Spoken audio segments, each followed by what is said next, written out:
About 7 to 10 blocks down, they stop at a stop. And the next thing I know, she stayed in the car with me. She did do that. She stayed in the car with me, talking to me, telling me how long she been knowing him. Girl, ain't he cute? And I'm saying to myself, I am 11 years old. This man looked like he was least in his late 30s. What is she talking about? About 2 seconds later, the guy come out the store, and he had a bag in his hand. And you can hear, when he set the bag down, you can hear it like it's glass inside the bag. And the next thing I know, Nikki got a cup. And she poured something in the cup. And she said, Emily, you want some?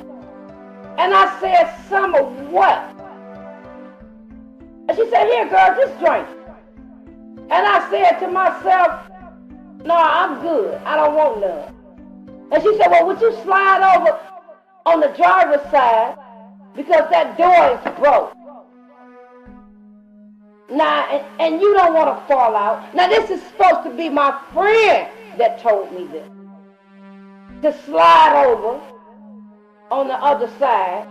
But the reason why she was telling me to slide over for somebody else to get in. But I was too young to acknowledge that somebody else was getting into that car. About 2 seconds later, another man jumped in the car. Was I the only one that was surprised that another man jumping in the car? I was scared and terrified in the back seat because the other two that was up front, Nikki and the other guy, was not afraid. It seemed like to me they knew that he was getting into that car. So I asked Nikki, I said, Nikki, where is we going? What is going on? She said, oh girl, we're just going for a ride. I said, a ride? She said, yeah. And she turned up the music real loud, and I couldn't hear nothing else she was saying. She had her cup in her hand, and it's like she was a whole nother person in that car. She was not the same person that was at that bus stop talking to me. She was not the same person that come to school when I used to see her. She was a totally different person. It's like she was a grown woman the way she was acting. So I rolled back in the back seat and I sat there and the other guy just looking at me, and I'm looking back and saying, where's we going? So they pull over at a park, and the park was real dark. I mean, it was real dark.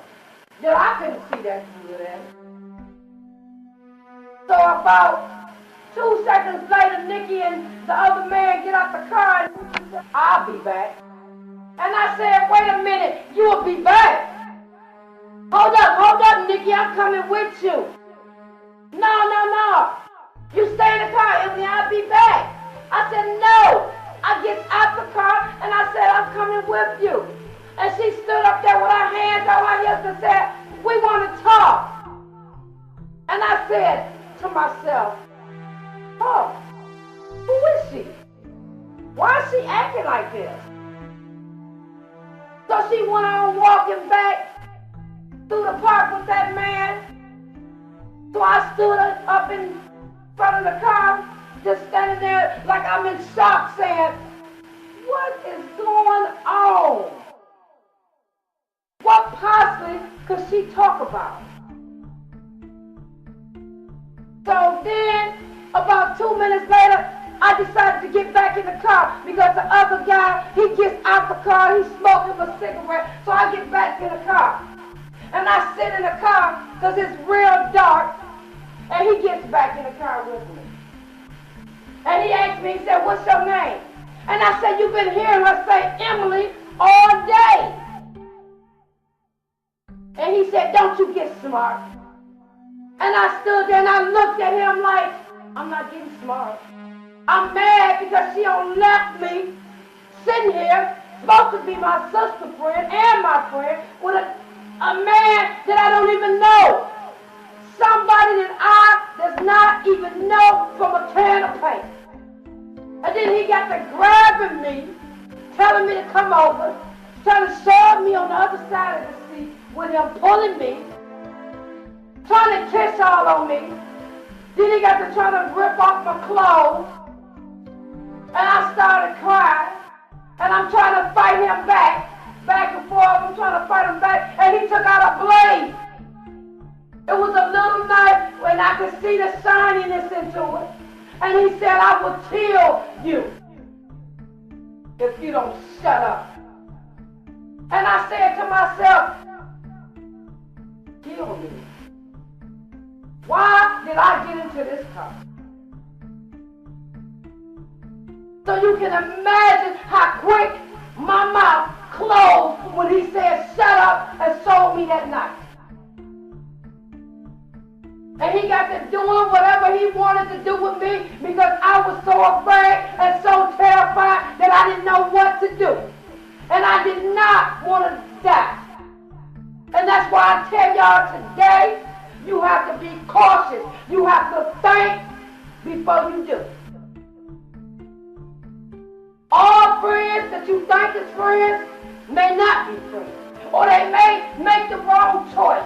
So you have to make that choice. You have to think for yourself. And you have to be cautious. Because if I would have been cautious when she said 3 months to 3 weeks, I wouldn't have got in that car. What I'm trying to say to y'all today is child abuse. Child abuse is not a joke. Child abuse is something that needs to be taken seriously. It took me 20 years to be able to speak out about my abuse, my neglect, my abandonment. I want you guys to remember. I want you to remember that Mrs. Wallace said, silence is not the key when it comes to child abuse. I want you guys to always remember to speak out. And I just want to say thank you for having me here. And I hope I'm able to come back here again to speak to you guys. And I hope my speech helped somebody in this audience. Thank you.